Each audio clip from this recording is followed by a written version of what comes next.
E aí, segundo ano, tudo certo? Olha só, colherzinha de chá para vocês nessa aula, né, para a gente ficar mais tranquilo, né? Capítulo 7 lá de Biologia 2, a gente vai falar sobre a genética dos grupos sanguíneos. A gente já falou sobre isso na aula lá de polialelia. Lembra que a gente falou dos alelos que caracterizam o grupo sanguíneo? Hoje a gente vai só entender mais um contexto geral, né? Então bem tranquilo, bem facinho, a gente já sabe dessa aula. Pessoal, a gente vai identificar as aglutininas e os aglutinogênios da superfície das hemácias e correlacioná-las ao sistema ABO, determinar os requisitos necessários para a transfusão de sangue compatível e também saber realizar esses cruzamentos genéticos lá nos exercícios que vocês vão fazer. Beleza? Olha só, como foi descoberto, né, essa questão do sistema ABO. O médico Carl Landstein, ele percebeu que quando era misturado a amostra de sangue de um indivíduo com outra, esse sangue ele era compatível e incompatível e tendia a formar aglomerados quando eram misturados, né? As hemácias sanguíneas, por exemplo, elas ficavam aglomeradas, né? E essas aglomerações podiam ser prejudiciais em transfusões sanguíneas incompatíveis, porque esses aglomerados podiam obstruir os vasos sanguíneos e assim impedir o fluxo sanguíneo, né? Então, esse aglomerado foi chamado de aglutinação. Aglutinar é aglomerar, né? E mais tarde foi percebido que essa aglutinação, essa reação entre sangues diferentes, eram causadas devido a essa relação antígeno-anticorpo, né? A gente sabe que o antígeno e o anticorpo eles têm uma relação específica, ou seja, existem anticorpos específicos para antígenos específicos. Então, a gente tem que ficar bem caracterizado o que é antígeno, o que é anticorpo, certo? Então, antígeno ou aglutinogênio são as glicoproteínas que estão presentes nas superfícies das hemácias. Então, cada hemácia tem um tipo de glicoproteína, tem um tipo de antígeno específico na sua superfície, na sua membrana. Enquanto que os anticorpos ou aglutininas vão ser as proteínas que estão presentes lá no soro, né? As proteínas séricas que vão reconhecer esses antígenos específicos. Ou seja, para cada antígeno ou para cada aglutinogênio das hemácias, existe um anticorpo ou uma aglutinina específica que reconhece, tá? E esse reconhecimento, essa relação antígeno-anticorpo, permite a gente caracterizar os tipos sanguíneos, como é que a pessoa apresenta esses tipos sanguíneos, né? Então, nas hemácias, a gente sabe que cada hemácia vai apresentar um tipo de antígeno específico. Por exemplo, o indivíduo com tipo sanguíneo A, ele vai apresentar nas suas células vermelhas aglutinogênio, né, do tipo A. Então, o antígeno que ele apresenta é do tipo A. Logo, ele não pode desenvolver anticorpos ou aglutinina contra o seu próprio antígeno. Ele tem que produzir, ele vai possuir anticorpos contra antígenos estranhos, né? Se ele tem o antígeno, o antígeno A, ele vai produzir aglutininas ou anticorpos anti-B. E da mesma forma, o mesmo raciocínio para o tipo sanguíneo B. Ele possui aglutinogênios, né, ou antígenos do tipo B na membrana das hemácias e vai possuir aglutininas ou anticorpos anti-A, né, contra aquele que lhe é estranho. Já o indivíduo do tipo sanguíneo AB, ele vai apresentar os dois tipos de aglutinogênio, os dois antígenos na sua membrana, tanto o antígeno do tipo A, esse pontinho vermelhinho aqui, e tanto o antígeno do tipo B, esse triângulo azulzinho.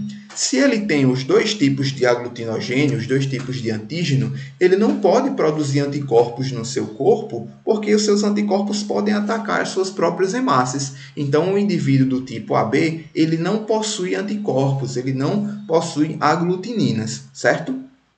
Por isso que ele é considerado receptor universal. A gente vai falar disso já já.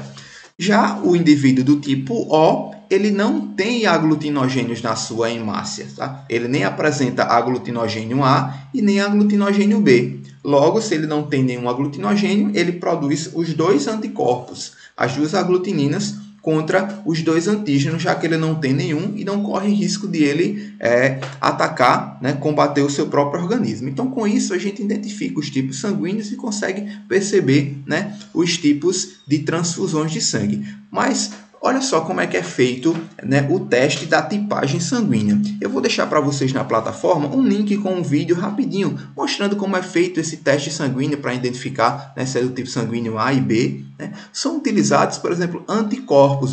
anticorpos no laboratório, né? Anti-A e anti-B. E em cada anticorpo desse, em cada gotinha de anticorpo, é colocado uma gotinha de sangue, né? Então, depois misturado o sangue com os anticorpos, quando a gente perceber que houve aglutinação nessa gota de sangue, que tem o anticorpo anti-A, e não houve aglutinação, ou seja, não houve aglomerado sanguíneo nessa gota, então a gente viu que aglutinou onde tem o anticorpo anti-A, logo nesse sangue é do tipo A, porque o anticorpo do soro, né, atacou esse sangue, ou seja, interagiu, reagiu com esse sangue, com as células do sangue, mais exatamente, né, e causou essa aglutinação. Então, para cada tipo sanguíneo, a gente vê, né, como é que ocorre essa aglutinação. Por exemplo, tipos sanguíneos A, eles vão reagir, vão aglutinar com anticorpos do tipo B.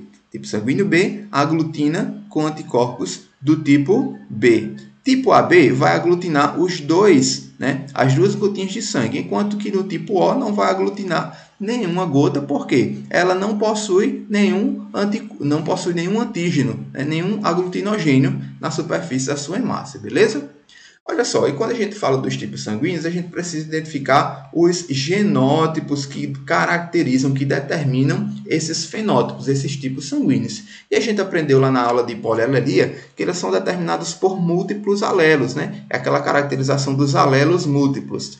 O tipo sanguíneo A, por exemplo, eu posso ser determinado por esse homozigoto aqui, isão A, ou isão A, izinho, que é o alelo recessivo para a tipagem sanguínea, né?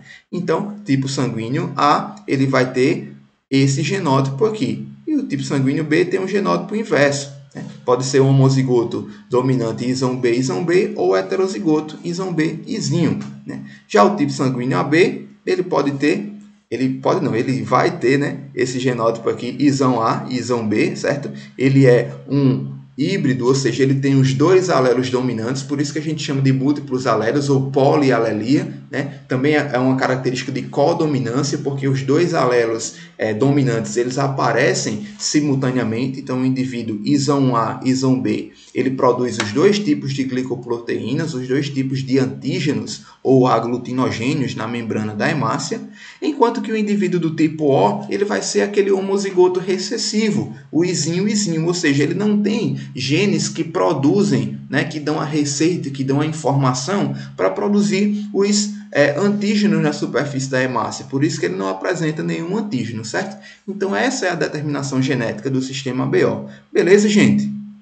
Aí com isso a gente identifica toda aquela questão de transfusão sanguínea, né? Se o indivíduo ele é do tipo A e ele tem anti-B, ele não pode receber sangue do tipo B, né? Então, por exemplo, um receptor do tipo A, ele só recebe dele mesmo, porque os anticorpos dele não atacam o sangue de tipo A, né? E ele pode receber também do tipo O, porque o tipo O não tem nenhum aglutinogênio na sua superfície da hemácia, então os anticorpos anti-B do indivíduo A não atacam, não aglutinam as hemácias do tipo O, certo? Lembrando que eu falei para vocês que quando ocorre essa transfusão sanguínea, apenas é fornecido às células sanguíneas, às hemácias, né? E o soro ele é separado para justamente não levar os soros de uma pessoa para outra pessoa, porque senão pode dar uma reação cruzada e aí a pessoa vai rejeitar, vai ter complicações naquela transfusão sanguínea, beleza?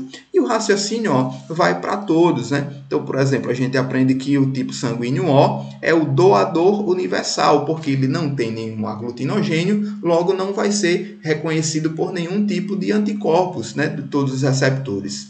E o AB, o indivíduo do tipo AB, ele é o chamado receptor universal. Ele recebe de todo mundo. Por que ele recebe de todo mundo? Porque ele não tem nenhum tipo de anticorpo, ele não tem nenhuma aglutinina. Então, pode vir qualquer hemácia com qualquer tipo de aglutinogênio, né, na sua superfície, que esse receptor AB ele não tem nenhum anticorpo para reagir contra esse sangue. Então, ele recebe de todo mundo. Ele é o receptor universal, beleza, gente?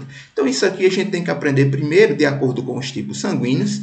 E na próxima aula nós vamos falar sobre o sistema RH, o fator RH, que é aquele positivo e negativo, certo? Então, fechamos por aqui essa aula. Deixo para vocês essa atividadezinha para a gente praticar cruzamentos, né, de acordo com os genótipos dos indivíduos dos tipos sanguíneos, né? A, B, A, O, certo? Vai identificando aí, vai fazendo esses cruzamentos que na próxima aula a gente faz. Ver a aula do sistema RH e aí eu abro para vocês uma atividade lá no portal Eleva para vocês fazerem sobre todo esse conteúdo, beleza, gente? Nós ficamos por aqui hoje, encontro vocês no nosso Tira Dúvida, um grande abraço e até a próxima aula. Tchau, tchau!